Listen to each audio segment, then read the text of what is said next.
In communities where there's a lot of struggle, you don't have a lot of involvement in the political process, so you don't have a lot of voters. And a lot of times it's because they're so concerned about trying to put food on the table.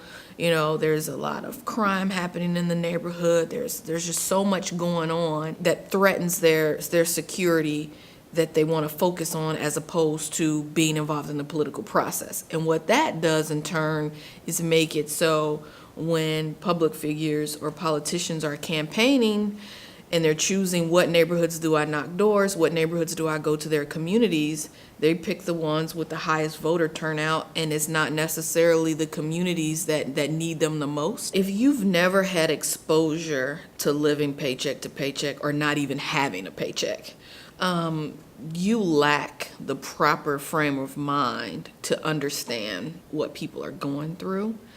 And I think that it's insensitive, and I think it's irresponsible to just make knee-jerk assumptions about people who need safety net services, whether it's unemployment, whether it's food stamps, whether it's health care that's funded by the government.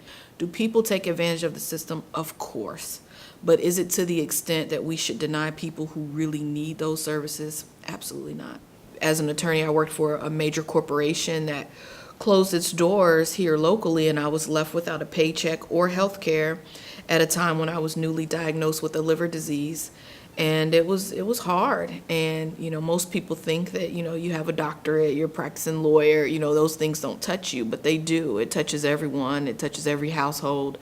And I think the economic state that has happened in the recent past, a lot of people found themselves on the other side of issues that they didn't think they would need, and those safety net services are important, and all of that I think fits together.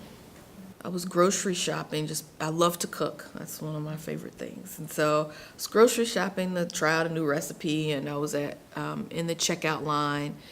And there was a family in front of me. They were using the card that you receive public assistance for food with. And the cashier notified them that the balance on the card was less than what they needed to pay for their items. And it was a long line behind them, and they were really embarrassed. And the son called his mom to say, Mom, we're here at the checkout, and I don't know what you want me to put back. And it was touching because the items that he was, trying to decide between were like bread and eggs and just things that I take for granted that I buy for my household every day. Oh, sorry. And so I asked the cashier if she would share with me what the amount was, and it was only about a $20 difference.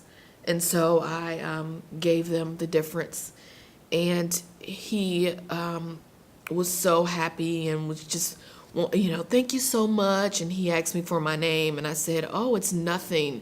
You don't need to thank me. You don't need my name. And the reason why I didn't want to give him my name is because I was running for office, and I didn't want it to seem like it was something, that had anything to do with that. And I said, it's no big deal. It's no big deal. And when I got home and I told my husband what happened, and he said, I can't believe you said that. And I said, what? And he said, I can't believe you said it's no big deal. For them, that $20 was the difference between, being able to eat or not eat.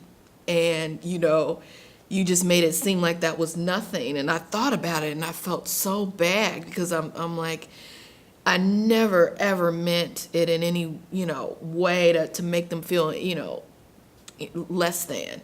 I just meant that I didn't feel as though they had to, start a parade because I did something in my mind that was so small.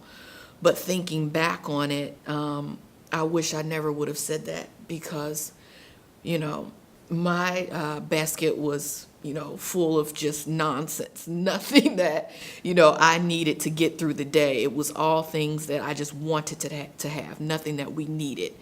And I just wish I would have never said that, that $20 is nothing, and something that I'll never forget.